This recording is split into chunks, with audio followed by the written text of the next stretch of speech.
الله الرحمن الرحيم مثل الحياة الدنيا كماء أنزلناه من السماء فاختلط به نبات الأرض فأصبح هشيما تذروه الرياح وكان الله على كل شيء مقتدرا المال والبنون زينة الحياة الدنيا والباقيات الصالحات خير عند ربك ثوابا وخير أملا ويوم نسير الجبال وترى الأرض بارزة وحشرناهم فلم نغادر منهم أحدا وعرضوا على ربك صفا لقد جئتمونا كما خلقناكم أول مرة بل زعمتم أن لن نجعل لكم موعدا ووضع الكتاب فترى المجرمين مشفقين مما فيه ويقولون يا ويلتنا ما لهذا الكتاب لا يغادر صغيرة ولا كبيرة ما لهذا الكتاب لا يغادر صغيرة ولا كبيرة إلا أحصاها ووجدوا ما عملوا حاضرا ولا يظلم ربك أحدا۔ آیت نمبر 45 سے 49 تک سورہ کہف کی ہیں۔ یہ سارا قرآن ہی عجیب و غریب ہے، لیکن یہ آیات بہت زیادہ جھنجھوڑنے والی ہیں اور دنیا کی حقیقت کو واضح کرتی ہیں۔ اللہ تعالیٰ فرماتے ہیں رسول اللہ صلی اللہ علیہ وسلم کو اپنے کلام میں، اپنے خاص الفاظ میں عالی شان، کہ ساری دنیا کے لوگوں کو یہ سمجھاؤ دنیا کی زندگی کیا ہے۔ وَاضْرِبْ لَهُمْ مَثَلَ الْحَيَاةِ الدُّنْيَا، اے پیغمبر ان کو بتاؤ کہ دنیا کی زندگی کی مثال ایسی ہے کماء انزلناہ من السماء، جیسا کہ پانی ہم نے آسمان سے اتارا، یعنی بارش۔ فاختلط به نبات الارض، اس پانی کی وجہ سے زمین پر سبزہ خوب گھنا ہو گیا۔ فاصبح ہشیما تذروہ الریاح، اس کے بعد پھر وہ زرد ہو کر کے پتے اس کے گر گئے تو ریزہ ریزہ ہو گیا اور ہواؤں نے اسے اڑا دیا۔ وَكَانَ اللَّهُ عَلَى كُلِّ شَيْءٍ مُقْتَدِرًا، اور اللہ تعالیٰ ہر چیز کے اوپر قدرت رکھتا ہے۔ کل جو آیات پڑھی تھی اس میں دو لوگوں کی مثال دے کر کے سمجھایا تھا، دنیا کی زندگی کیا ہے اور آخرت کی زندگی۔ آج جو آیات ہیں اس میں سب عام انسانوں کو ایک پوری دنیا کی مثال دے کر کے سمجھا دیا ہے۔ یہ فرمایا کہ دنیا کی زندگی سارا، یعنی مسئلہ جو ہے وہ یہی ہے نا کہ انسان دنیا کی زندگی میں کھو جاتا ہے اور اسی کی سوچ، اسی کی فکر، اسی کی محبت، تو سارا مسئلہ یہیں سے کھڑا ہوتا ہے، یہی آزمائش ہے۔ تو اس آیت میں فرمایا کہ دیکھو یوں ان کو سمجھاؤ، دنیا کی زندگی کی مثال بالکل ایسے ہے جیسے کہ آسمان سے جب پانی برستا ہے تو اس کے نتیجے میں زمین کے اوپر سبزہ اگتا ہے اور خوب سرسبز و شاداب ہوتا ہے، گھنا ہوتا ہے، تو کیسا لگتا ہے؟ اس وقت جب سبزہ ہوتا ہے تو ایسا لگتا ہے کہ بس یہ سبزہ یوں ہی رہے گا، اور زمین ہری بھری اور خوبصورت لگتی ہے۔ لیکن پھر کیا ہوتا ہے؟ رفتہ رفتہ وہ سبزہ زرد ہونا شروع ہو جاتا ہے، پھر خشک ہو جاتا ہے، پھر وہ چورا چورا بن جاتا ہے اور ہوائیں اسے اڑا کر لے جاتی ہیں۔ یہی زندگی، دنیا کی ساری زندگی کی یہی مثال ہے۔ ان انسانوں کو دیکھیں، ایک وقت ہوتا ہے جوانی ہے اور بڑی ترنگ ہے، امنگ ہے، آدمی سوچتا ہے کہ یوں ہی دنیا رہے گی خوبصورت اور میں بھی یوں ہی رہوں گا۔ پھر کیا ہوا؟ بڑھاپا آیا، ختم ہو گیا سب کچھ، یا مال و دولت ہے یا کوئی اور چیز ہے، دنیا کی یہ زیب و زینت، یہ ساری رفتہ رفتہ آخر میں جا کر کے ختم ہو جانے والی ہے۔ تو جو چیز فنا ہونے والی ہو اس میں کیوں اتنے کھو جاتے ہیں، اس میں کیوں دل لگاتے ہیں اس کے ساتھ؟ آگے فرمایا المال والبنون زینت الحیات الدنیا، مال اور اولاد یہ دنیا کی زندگی کی رونق اور زینت ہے۔ دنیا میں مال ہو تب بھی رونق ہوتی ہے، چیزیں لے رہے ہیں، ہر چیز دستیاب ہے، اور جس گھر میں زیادہ مال ہوگا وہاں رونق نظر آتی ہے، زیب و زینت ہے، ہر چیز طرح طرح کی چیزیں۔ اولاد کی بھی رونق ہوتی ہے، اولاد ہے تو والدین خوش ہیں، گھر بھرا ہوا ہے اور بڑی زیب و زینت ہے، اور اولاد نہیں ہے تو آدمی ویران ویران سا لگے گا گھر۔ اور میں کہ مال اور اولاد یہ دنیا کی زندگی کی زینت ہے، اتنا مان لیا قرآن نے کہ ٹھیک ہے، اس کے ایک خوبصورتی ہے، ایک زینت ہے، ایک رونق ہے، اور ایک دنیا کی زندگی کی اچھی زندگی نظر آتی ہے اس سے، یہ ٹھیک ہے۔ لیکن والباقیات الصالحات خیر عند ربک ثوابا وخیر املا، پائیدار رہنے والی نیکیاں اللہ تعالیٰ کے نزدیک ان کا ثواب بھی اس دنیا کی زندگی سے کہیں بہتر ہے، وخیر عملا، اور ان سے جو امیدیں وابستہ ہیں ان نیک اعمال سے، وہ بھی یہ دنیا کی مال دولت اور یہ جتنی ساری خوبصورتی ان سے کہیں درجہ بہتر ہے۔ وہ جو امیدیں رکھتے ہیں نا نیک اعمال سے، ہر مسلمان نیک عمل کرنے والا وہ اپنے نیک عمل پر ایک امید رکھتا ہے اللہ سے۔ فرمایا کہ وہ امید بہت ہی زبردست اور اللہ تعالیٰ کے ہاں وہ پوری ہونے والی ہے۔ جو بندے اپنے نیک اعمال کی امیدیں وابستہ کرتے ہیں وہ یقیناً کئی درجہ بہتر اللہ پوری کریں گے۔ لیکن دنیا کی جو چیزیں ہیں وہ 100% جس طرح آدمی چاہتا ہے ویسے نہیں ہوتی ہیں۔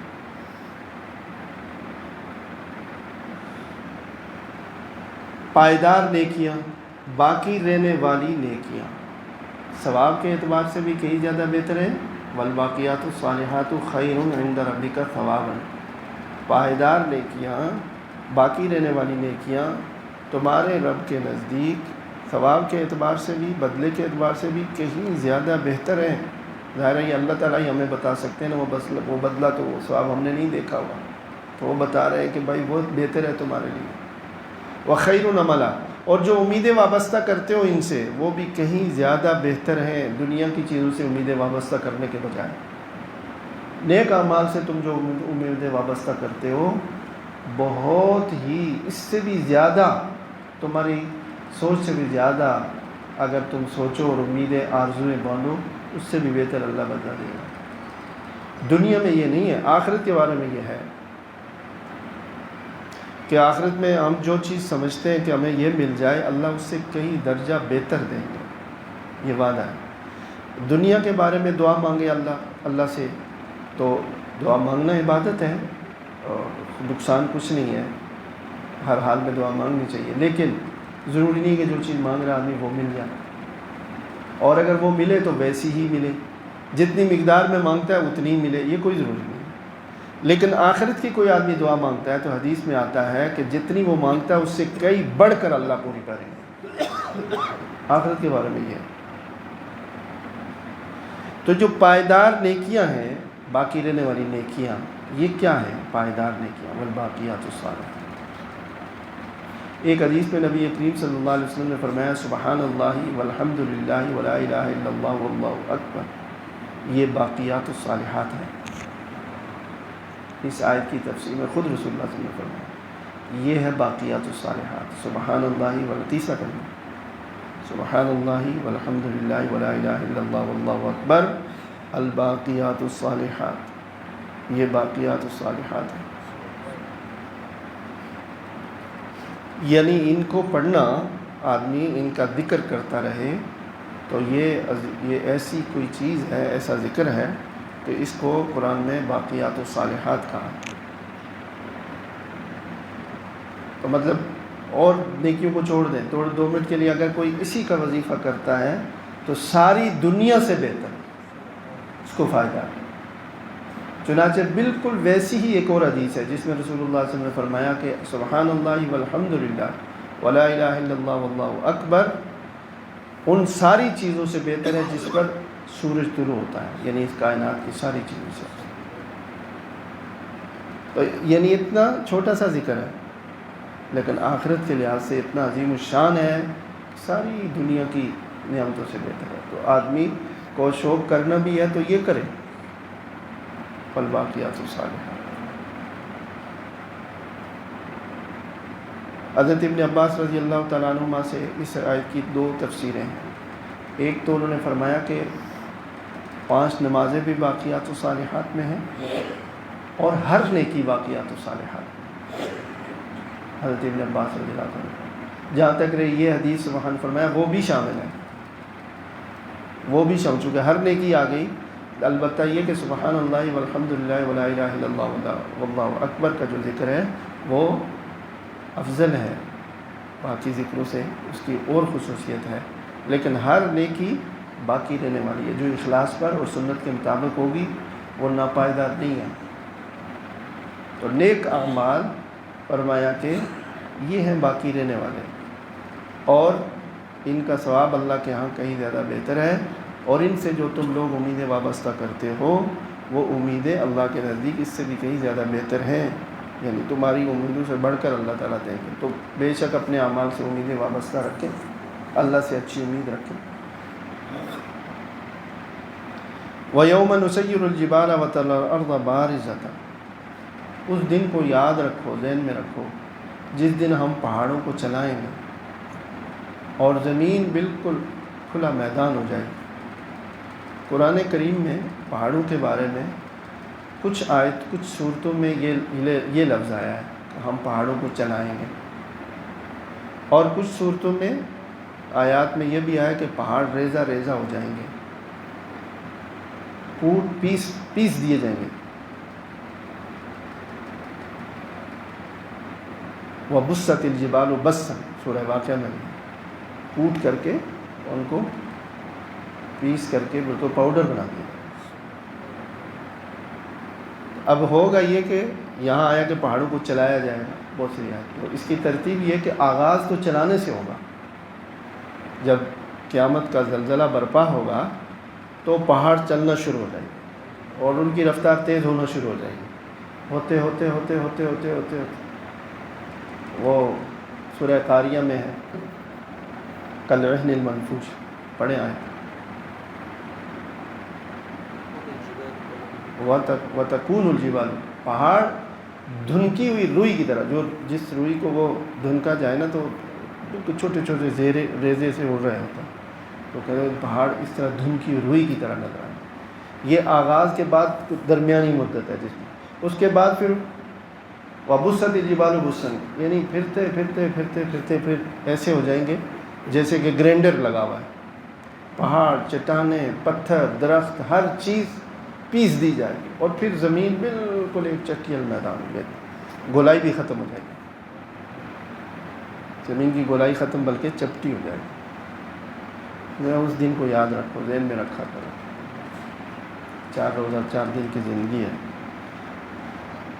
وَيَوْمَ نُسَيِّرُ الْجِبَالَ، اور جس دن ہم پہاڑوں کو چلائیں گے. وَتَرَى الْأَرْضَ بَارِزَةً، اور تم زمین کو دیکھو گے وہ کھلی پڑی ہوگی میدان. وَحَشَرْنَاهُمْ فَلَمْ نُغَادِرْ مِنْهُمْ أَحَدًا، ان سب لوگوں کو ہم اکٹھے کر کے لائیں گے میدان حشر، سب کو قبروں سے اٹھا کر.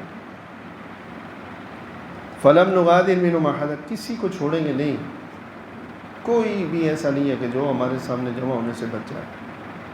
اور کیسے پیش ہوں گے؟ عُرِضُوا عَلَىٰ رَبِّكَ صَفًّا، سب کے سب اپنے رب کے سامنے پیش ہوں گے صفیں باندھے ہوئے حالت میں، یعنی ایسے نہیں کہ کوئی چھپا ہوا ہوگا، بالکل سب کی صفیں اللہ کے سامنے ایسے ہوں گے، صفیں باندھے ہوئے قطاروں میں لائے جائیں گے۔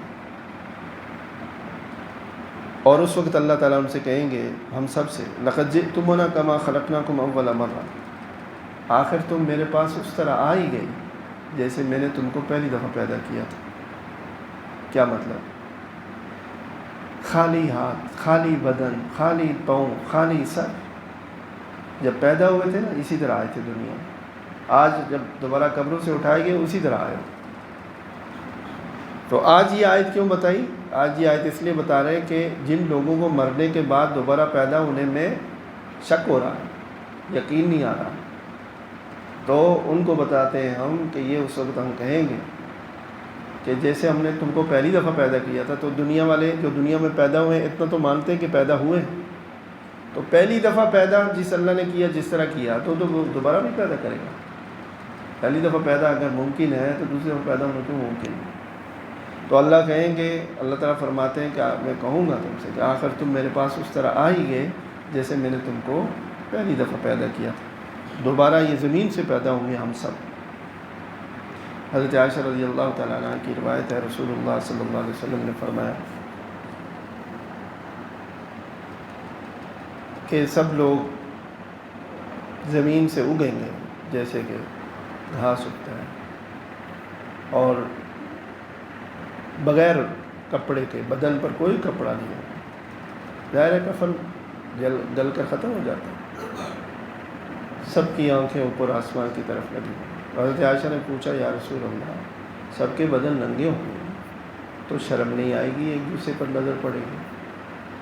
تو اب دیکھیں نا، ہم تو یوں ہی سوچتے ہیں جو رسول اللہ صلی اللہ علیہ وسلم کو جو حقیقت بتلائی گئی تھی تو ان کے سامنے کیا حقیقت ہے اس کی، اور انہوں نے بتایا، فرمایا کہ عائشہ اس وقت اس بات کی کس کو فرصت ہوگی تو وہ ایک دوسرے کو دیکھے، وہ اتنا ہولناک دن ہوگا، اتنی خوف اور دہشت ہوگی، اور ایسا ماحول ہوگا کہ کسی کی کسی طرف نظر ہی نہیں، صرف اوپر کی طرف، ایک لمحے کے لیے بھی کوئی ادھر ادھر نگاہ نہیں کر سکے، اتنا خوف اور ہولناکی ہوگی۔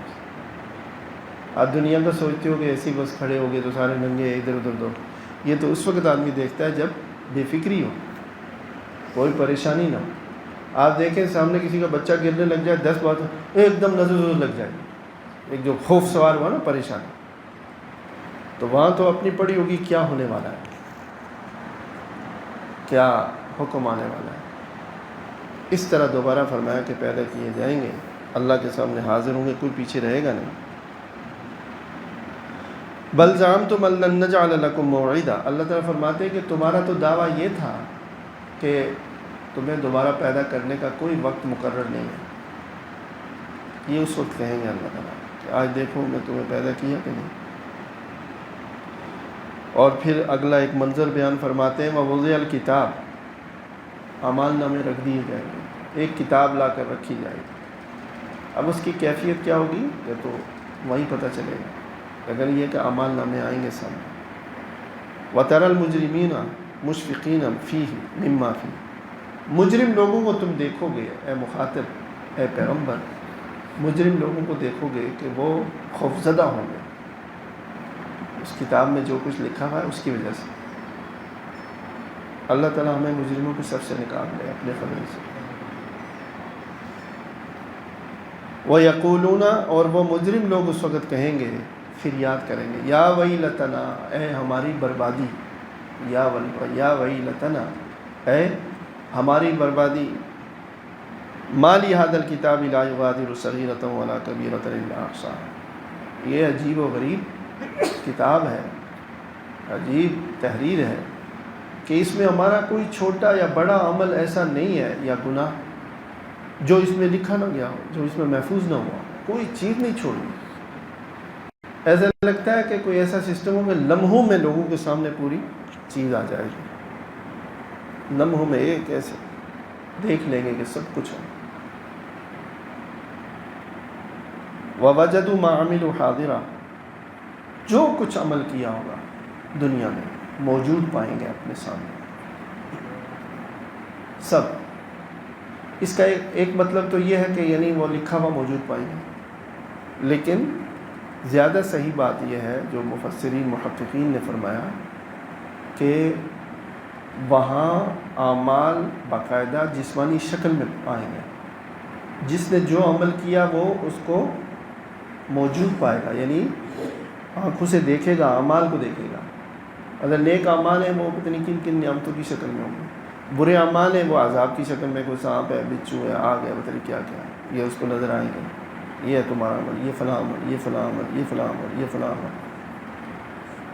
نیک اعمال کا قبر سے ہی شروع ہو جاتا ہے کہ انسان کا ایمان ہے وہ خوبصورت نہایت حسین و جمیل شکل میں آتا ہے، قرآن آتا ہے، روزہ آتا ہے، نماز آتی ہے، یہ باقاعدہ خوبصورت انسانی شکلوں میں آتے ہیں. حدیث میں تو اس لیے محققین نے فرمایا وجدوا ما عملوا حاضرا، جو کچھ انہوں نے دنیا میں کام کیے ہیں وہ اپنے سامنے موجود پائیں گے، یعنی ان اعمال کی کوئی جسمانی شکل نہ ہوگی. اعمال کو دیکھیں گے، کتنے نیک اعمال ہیں ان کی اچھی اچھی شکلیں ہوں گی، اور برے اعمال ہوں گے ان کی اللہ بچائے بری شکلیں ہوں گی. آگے فرمایا وَلَا يَظْلِمُ رَبُّكَ أَحَدًا، یہ فرما کر کہ جو کچھ دنیا میں عمل کیا موجود پائیں گے، تمہارا رب کسی پر ظلم نہیں کرتا، یہ اپنا ہی کیا جا رہا ہے. وَلَا يَظْلِمُ رَبُّكَ أَحَدًا، تمہارا رب کسی پر ظلم نہیں کرتا، جو کیا ہے وہ وہاں پائیں گے، نظر آئے گا، اور اس کی سزا یا جزا جو بھی ہوگی اس عمل کے مطابق. حضرت علی المرتضیٰ رضی اللہ تعالیٰ عنہ نے فرمایا ایک دنیا کی کھیتی ہے، ایک آخرت کی کھیتی. دنیا کی کھیتی تو مال و دولت اور اولاد ہے، اور آخرت کی کھیتی نیک اعمال ہے. دنیا کی کھیتی میں ہی فرمایا نہ پڑے رہو کہ مال زیادہ ہو، دولت زیادہ ہو، جائیداد زیادہ ہو. آخرت کی کھیتی بھی کرتے رہو ساتھ ساتھ، وہ نیک اعمال. یہ ذی الحجہ کے دن اللہ تعالیٰ نے توفیق عطا فرمائے کچھ زیادہ اعمال کرنے کی، تھکنے کی، روزہ بھی رکھنے کی اللہ تعالیٰ توفیق عطا فرمائے.